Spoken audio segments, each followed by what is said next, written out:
Hello and welcome to the Ski Club Snowcast. Coming up, we've got all the spring skiing conditions, more from our kit man Al Morgan, plus a look at the 5th edition of Ski+board magazine.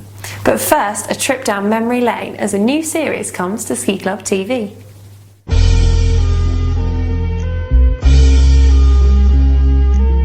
The World Snowboard Tour has scoured its archives to bring a history of competitive snowboarding. From grainy footage at the sport's infancy to its inclusion into the mainstream, the 5-part series charts the key moments in snowboarding history, including the sport's trailblazers like Terje Harkinson.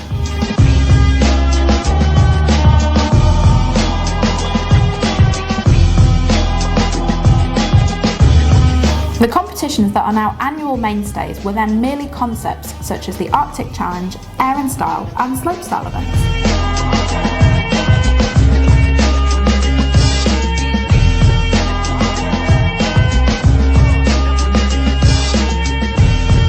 Episode 4 features a 14-year-old Shaun White before he began his domination of the sport.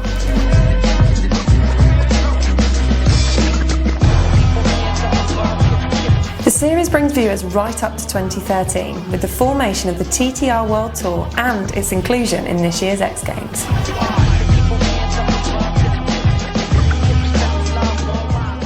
You can watch all 5 episodes on Ski Club TV right now.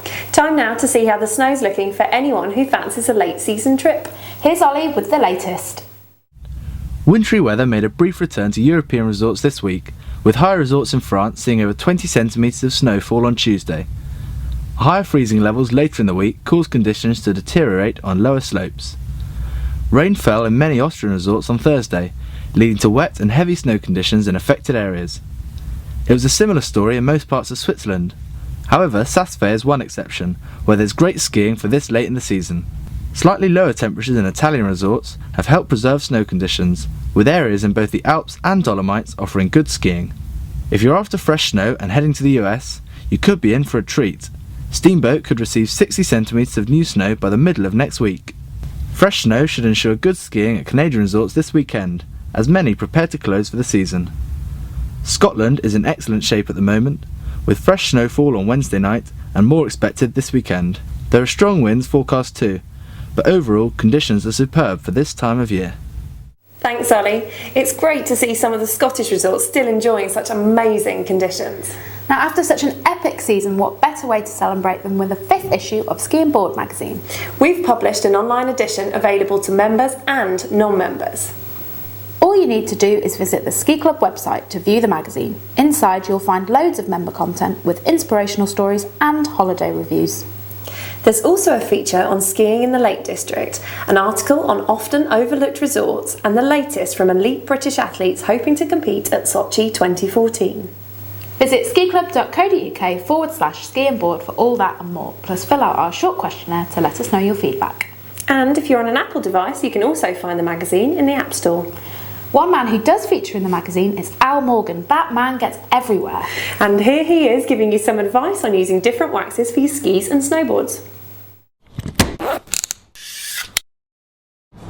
Al's Skiing Tips has already covered how to wax your skis aboard, so here we're going to talk about waxes.